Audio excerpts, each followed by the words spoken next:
UGC के नियमों पर छिड़े विवाद के बीच मशहूर शिक्षक अवध ओझा ने ब्राह्मणों को लेकर कुछ ऐसा कह दिया कि जो भयंकर वायरल हो रहा है।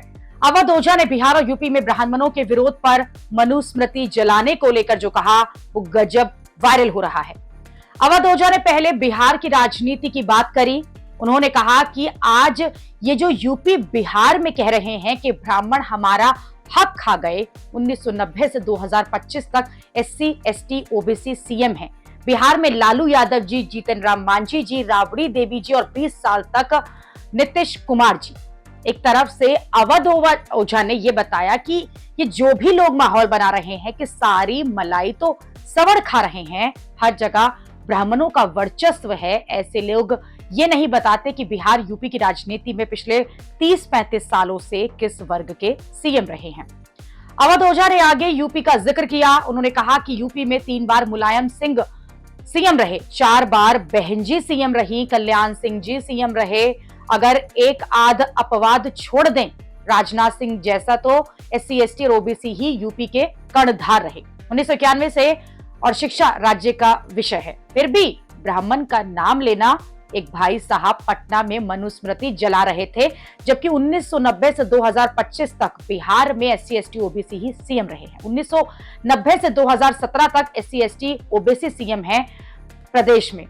तुम्हारा ये हाल क्या मनुस्मृति की वजह से है? ये ज्ञान का अभाव है। अवध ओझा के इस वायरल बयान पर लोग ये कह रहे हैं कि उन्होंने बिल्कुल सही कहा। एससी एसटी समाज को उनके ही नेता भटका रहे हैं, ब्राह्मणों को विलन दिखाया जाता है। यूजीसी को लेकर भी अवध ओझा का एक बयान जो है वो बहुत वायरल हो रहा है, जिसमें वो ये कह रहे हैं कि दलितों का शोषण नहीं होना चाहिए। तो क्या ब्राह्मण इंसान नहीं है, सवर्ण इंसान नहीं है? वो भी तो इंसान है, उनका भी नहीं होना चाहिए।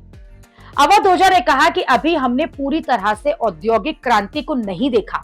हमारा समाज आज भी आधा सामंतवादी है, आधा पूंजीवादी है।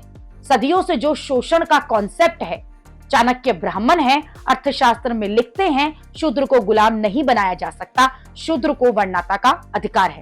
यानी कृषि, पशुपालन, व्यापार, वाणिज्य मनुस्मृति सामंतवादी व्यवस्था की एक सूचक है। अर्थशास्त्र पूंजीवादी व्यवस्था की सूचक है। तो जैसे जैसे व्यवस्थाएं जो हैं वो बदलेंगी, समाज भी बदलेगा। इससे पहले ब्राह्मणों को लेकर मशहूर शिक्षक खान सर ने भी कुछ ऐसा कहा था जो बहुत वायरल हुआ था। खान सर ने कहा था कि ब्राह्मण कितने प्रतिशत है? बहुत कम है। कोई नियम कानून लगाकर कोई उनका कुछ कर दे, उन्हें पता है कि नियम कानून हम बना देंगे, लेकिन जाएगा ऑफिस में ही और ऑफिसर में वहां बैठा है करा लेंगे। क्या ये ताकत है शिक्षा की? कोई उन्हें समाज में थाली में परोस कर नहीं दिया गया था। उन्हें लीजिए आप, आज से 1000 साल पहले भी वो शिक्षित थे। चाहे देखिएगा कम खाएंगे लेकिन बच्चों को जरूर पढ़ाएंगे। आप भले ही कुछ भी कर लीजिए, उनके इस त्याग को मत भूलिए। यहाँ पर कोई सजा कर उन्हें थाली में नौकरी नहीं दिया था। उन्हें आरक्षण भी नहीं मिलता है, बाकियों से ज्यादा नंबर ले आते हैं, फिर वो लाते हैं और वहां आरक्षण है उनको नहीं है। ऐसा नहीं है कि आप किसी को बढ़ाने के चक्कर में किसी को दबा दे। खान सर और अवध ओझा जैसे शिक्षकों के ये बयान सोशल मीडिया पर वायरल हैं। कई लोग उन्हें शेयर करके ये लिख रहे हैं कि सवर्ण समाज ने जो हासिल किया वो अपने दम पर किया, कभी किसी से कुछ नहीं मांगा। लेकिन जब बात उनके बच्चों के भविष्य की आई तो यूजीसी के विरोध में उन्हें भी अपनी ताकत दिखानी पड़ी।